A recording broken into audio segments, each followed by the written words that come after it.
What's going on, everybody? In this episode, we talk about the new Facebook pixel updates and all the data they're taking from your website.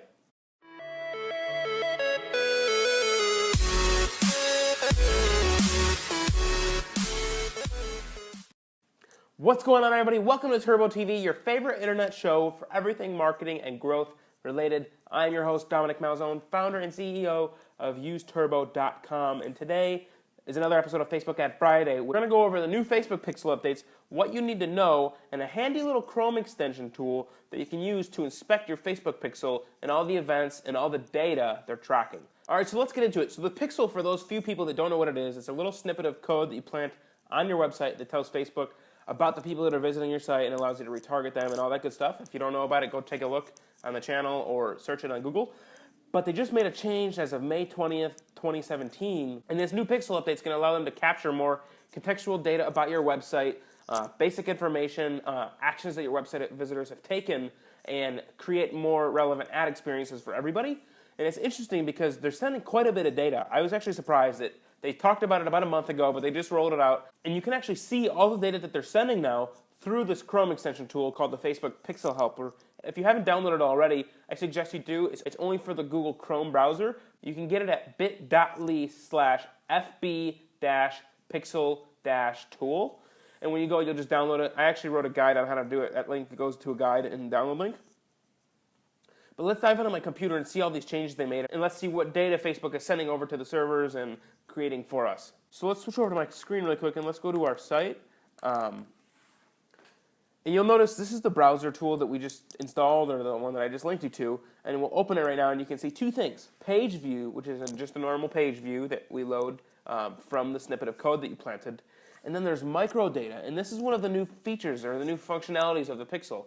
There's quite a few. There's microdata, subscribe button clicked, there's add to cart, there's payment made. There's a couple of them, somewhat similar to the standard events, but let's take a look at this. So microdata is one that loads on the page load.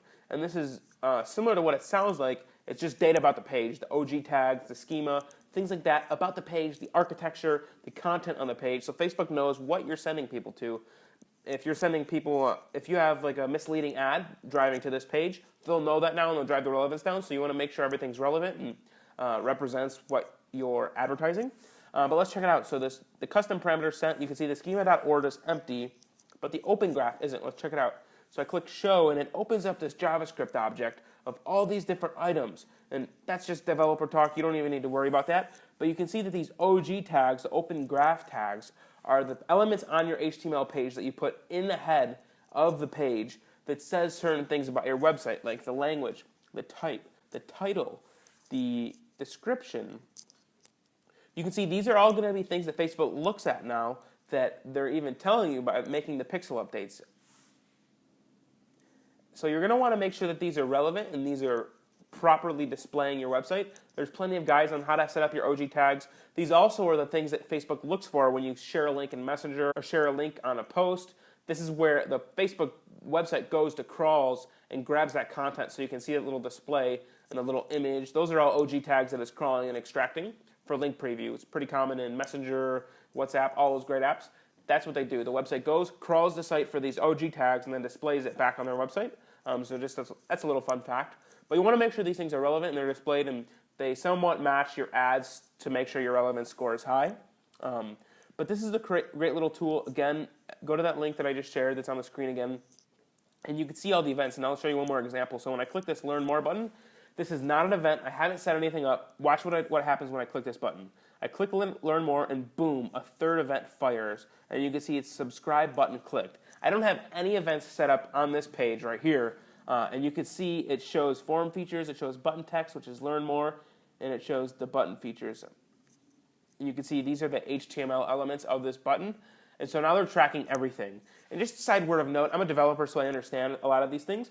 But when you plant a pixel or you plant JavaScript, which is what the pixel is, on your website, that's like the golden key to everything. If you plant someone's script on your website, you really need to trust them because they can literally do anything. With that little snippet, they could redirect people to their website. They could change the color of your logo. They can do anything.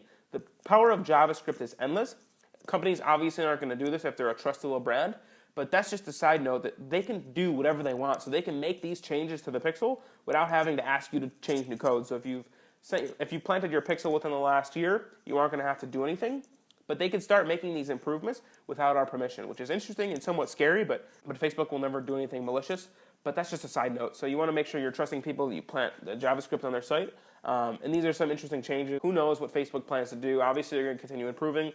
Custom events will be relevant for a very long time, but who knows what the future has to hold. I know one thing is that we can't access at the time of this recording, we can't access these as events. So if you wanted to create an event of people that click the subscribe to click button, or this event with these certain parameters, you can't do that yet. That's, again, at this time of the recording. I'm sure they're going to make that a functionality soon, so you don't even have to use standard events.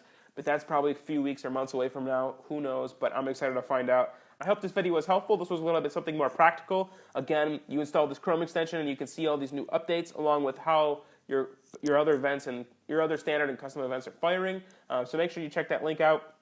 And this has been another episode of Facebook Ads Friday. If you guys have any questions, drop a comment, hit the subscribe button, and I will see you in the next one. Thanks.